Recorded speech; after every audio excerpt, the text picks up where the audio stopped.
UNGA United Nations general assembly में धुआंधार तकरीरें हुई हैं। यूएन में भाषण के दौरान पाकिस्तान ने भले ही भारत के खिलाफ जहर उगला हो, इसके बावजूद भारत का डंका पूरी दुनिया में बजा। दरअसल इसराइल के प्राइम मिनिस्टर यूनाइटेड नेशन में 2 फ्लैग शो करते हैं। एक फ्लैग पे वो ग्रीन कलर का मैप में मतलब दिखाते हैं, जिसका मकसद ये है कि ये कंट्रीज हमारे लिए ब्लेसिंग है, जिसमें इंडिया को पॉइंट आउट वाज़े तौर पे उन्होंने पॉइंट आउट किया कि इंडिया हमारे लिए या पूरी दुनिया के लिए ब्लेसिंग है। इसराइल ने पूरी दुनिया को एक दफ़ा फिर से अपनी ताकत दिखा दी है। हिजबुल्लाह का कमांडर जो है हसन नसरुल्लाह जो है लिबनान के अंदर इसराइल की हैवी बम्बार्डमेंट से जो है मारा जा चुका है। इसराइल ने ये खबर पूरी दुनिया को दी है, लेकिन लिबनान अभी जो है खामोश नजर आ रहा है। दूसरे मैप में वो ब्लैक कलर का सारा शो करते हैं, जिसमें दिखाते हैं कि ये कंट्रीज कर्ज हैं हमारे लिए या दुनिया के लिए परेशानी का बायस है, लानत का बायस है।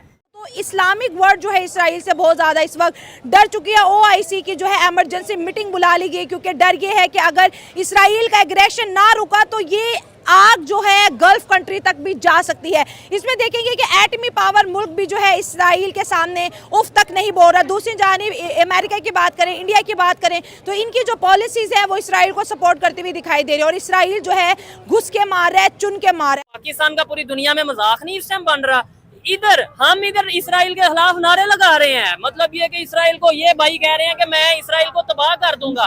क्या इंशाल्लाह। अच्छा, और इसराइल हमें कहीं पे गिन ही नहीं रहा। इसराइल या तो ना हमें दुश्मनी में गिन ले या दोस्ती में गिन ले, ये हमारे लिए इंसल्ट वाली बात है कि नहीं। जिस तरह अमेरिका की यूनिवर्सिटियों के पढ़े हुए बच्चे पूरी दुनिया में जाके साइंस एंड टेक्नोलॉजी में काम करते हैं और वो वहाँ पे जाके सोसाइटीज़ को अपलिफ्ट करते हैं, इन अ सेम फैशन ईरान की यूनिवर्सिटियों से पढ़े हुए बच्चे पूरी दुनिया में जाके इस्लामिक स्कॉलरशिप जो है उसको प्रमोट करते हैं।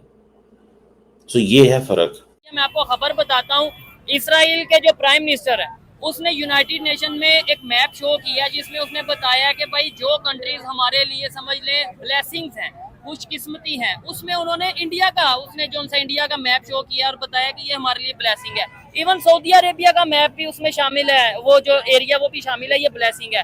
लेकिन ईरान, इराक, इनको बोला कि ये हमारे लिए अजाब है, लानत है, दुनिया के लिए अजाब है। इसका मतलब है कि भाई इंडिया इस टाइम पूरी दुनिया के लिए ब्लेसिंग का वो बना हुआ है। बिल्कुल इसी तरह से इंडिया बिल्कुल पूरी दुनिया के लिए जो ब्लेसिंग हुआ है, क्योंकि वो लोग किसी के साथ भी खड़े होने के लिए तैयार है। वो सबके साथ सिर्फ अपने बिजनेस के मुफाद की हद तक वो काम करते हैं। और आजकल पाकिस्तान के हमारे भी जो है वो हुक्मरान यही काम कर रहे हैं। ठीक है, नहीं पाकिस्तान की तो बिल्कुल वैल्यू ही नहीं है। पाकिस्तान को तो कहीं पर कुछ माना ही नहीं जाता है, क्योंकि हमारे हुक्मरान हमारी आवाज उठा के राजी नहीं है। हमारी आवाज क्या, मैं कहता हूँ फलस्तीन तो दूर की बात, इधर जो पाकिस्तान में हो रहा है। खान साहब मुझे ये बताएं, फलस्तीन और पाकिस्तान ओवरऑल अगर बात करें, क्या आप कहना चाहेंगे यहाँ के लोगों में और वहाँ के लोगों में क्या इस टाइम फर्क है?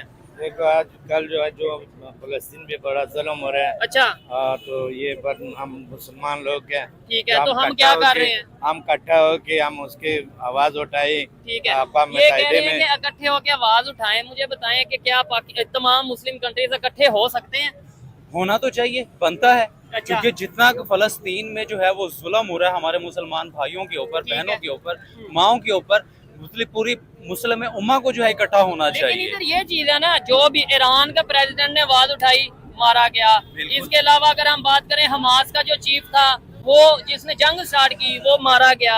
अभी ये खबर आ रही है कि हिजबुल्लाह जो कि एक बहुत बड़ी ऑर्गेनाइजेशन है, उसके जो हेड है उसे भी इसराइल ने जो है वो मार दिया है। यानी कि जो भी आवाज उठाने की कोशिश करता है उसे मार दिया जाता है। सिर्फ यही चीज है कि जो आवाज उठाने वाले लोग हैं उनके साथ चलने वाला कोई नहीं है, और जो आवाज बुलंद करते हैं उनके साथ फिर जो है, क्योंकि वो तन्हा होते हैं। अगर पाकिस्तान और चंद हमारे जो ममालिक हैं, ईरान है या और दोस्त ममालिक हैं, खाली उनको एक कह दें कि हम भी एटॉमिक पावर हैं। अच्छा, हमारे पास भी मिसाइल मौजूद है, हम आप लोगों के साथ खड़े हो सकते हैं फलस्तीन के साथ, तो बिल्कुल ये समझौता हो सकता है। हमारा प्राइम मिनिस्टर गया, वो देखे मोदी जो है वो फलस्तीन के वो वजीर आजम को मिला है। ठीक है, हमारा ये शहबाज शरीफ साहब गए हैं, ये उनको नहीं मिले।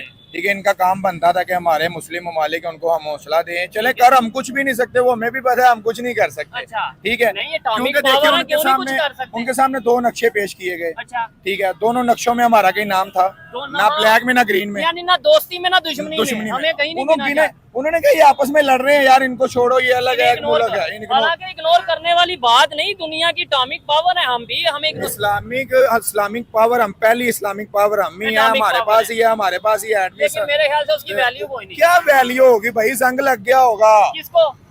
हमारी एटम बम को, और क्या होना है। हमारे इस्लाम में ये है कि जब मुसलमान पर जुल्म हो, चाहे वो विदाउट कंट्री विद कंट्री जिसका भी है ना, ठीक है, किसी दूर कंट्री में है, मुसलमान है, जुल्म हो रहा है, आपका काम है उस पे जिहाद करना, फर्ज है आप पे जिहाद करना। इंडिया की किताब में उनकी जो इस्लामिक जो भी उनकी किताब मजहबी किताब है जो उनकी, जिसको हम भगवत गीता के नाम से जानते हैं, उसमें ये चीजें नहीं है।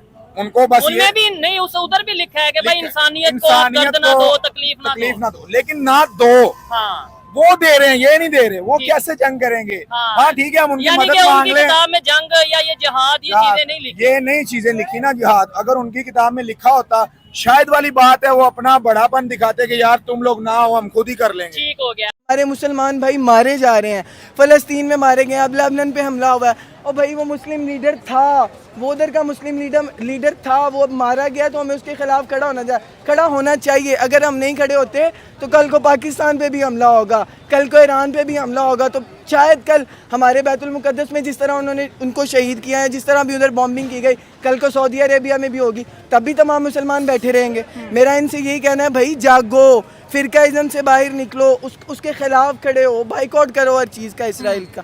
क्या अमेरिका आके देता है खाने को? यार कुछ भी नहीं है, अमेरिका ही देता। फिर गलत बातें करी जा रही है मेरी स्क्रीन पे आके। मैं स्क्रीन पे आके बात कर रहा हूँ कि अमेरिका, देखें अमेरिका ही तो देता है, ये बार बार कह रहे हैं अमेरिका खाने को देता है, भाई अमेरिका ही खाने को देता है। चले मान लेते हैं अमेरिका खाने को देता है, हमारे अगर गुलामों के डिसीजन नहीं होते हैं, ना ही गुलामों की बात सुनता है। क्यों हम आज के दौर में हम गुलाम कहाँ से हैं? हाँ। हम इंडिपेंडेंट कंट्री में रहते हैं जो सिर्फ नाम की है। अगर हम सिर्फ इस नाम को ख़त्म करके अपनी प्रॉपर मुस्लिम पावर के साथ हम अगर बाहर निकले ना, तो अमेरिका का क्या किसी का भी कोई हाथ नहीं पड़ता कि हमें कोई आके इस तरह बोले।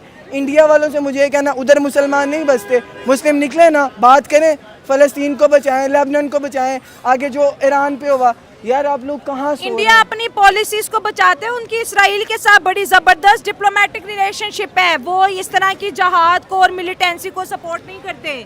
गाजा युद्ध के बाद यूनाइटेड नेशन में अपने पहले संबोधन में Israeli prime minister Benjamin Netanyahu ने मिडिल ईस्ट में कॉन्फ्लिक्ट के लिए ईरान को मेन कैरेक्टर के रूप में पोर्ट्रे करने का प्रयास किया। उन्होंने संयुक्त राष्ट्र महासभा में अपने भाषण के दौरान 2 मैप डिस्प्ले किए, जिसमें देशों के एक समूह को अभिशाप यानी द कर्स और दूसरे समूह को आशीर्वाद यानी द ब्लेसिंग के रूप में दिखाए। उनके यह तस्वीर इंटरनेट पर खूब वायरल हो रही है। इंटरेस्टिंग बात यह है कि दोनों मानचित्रों में फिलिस्तीनी क्षेत्रों वेस्ट बैंक और गाजा को इजराइल के हिस्से के रूप में दिखाया गया है। यूएन जनरल असेंबली के वायरल तस्वीर में बेंजामिन नेतन्याहू के राइट हैंड के नक्शे में ईरान, इराक, सीरिया और यमन को काले रंग के रूप में दिखाया गया है और उन्हें अभिशाप यानी द कर्स करार दिया गया है। उनके लेफ्ट हैंड के मैप में इजिप्ट, सूडान, सऊदी अरब और भारत को हरे रंग में चित्रित किया गया है और इन देशों को आशीर्वाद यानी द ब्लेसिंग बताया गया है। नेतन्याहू ने संयुक्त राष्ट्र महासभा में अपने एड्रेस के दौरान हाथों में द कर्स और द ब्लेसिंग वाले मैप लहराते हुए कहा, दुनिया को आशीर्वाद या अभिशाप के बीच सिलेक्ट करना चाहिए, किसके साथ दे।